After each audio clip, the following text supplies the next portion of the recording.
Kind of with that wry smile, kind of confirming, but not officially confirming the moves that were made. And a walking violation there on Kyle Anderson in the Minnesota Timberwolves. Won't back down.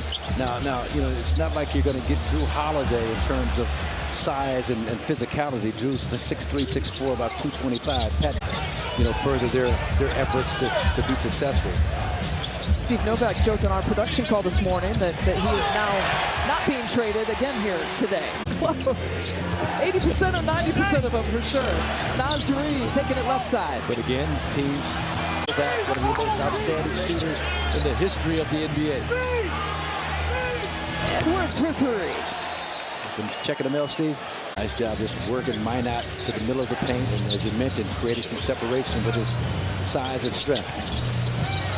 Soft touch. Coward. Jersey City, played for Bob Hurley Sr.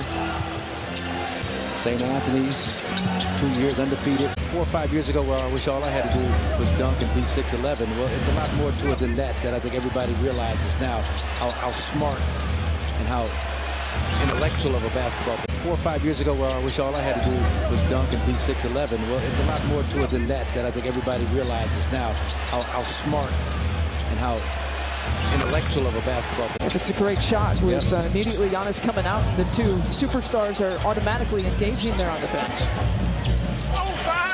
Wow, Towns. Talk about a bull in the China shop. That's the way Karl-Anthony Towns plays also. He is just wild and reckless, but oh so effective in terms of knocking down tough shots and a 43-point three-point shooter to boot.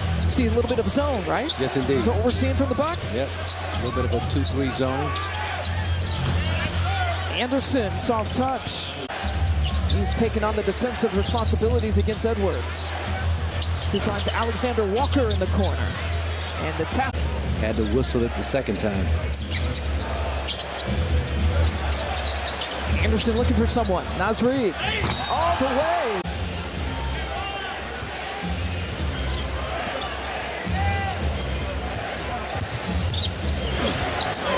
Reid again. Reid starts near the mid-court line just to get himself going downhill and does a great job gathering and finishing. Pat loses it, then trying desperately to draw a jump ball, and he does. And this lead stays around 20 points. I mean, to me, what's the point? What's the point? Yeah, especially when you're dealing with injuries. And you don't want to risk anything. Well, and a game tomorrow night. You got a game tomorrow night. He jumped out of my seat at home when he did that. Give credit where credit is due. Man. It did come down awkwardly and came up limping a bit.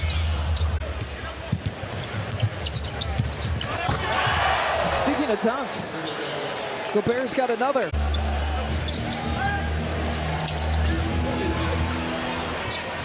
Forcing the turnover, here comes Pat.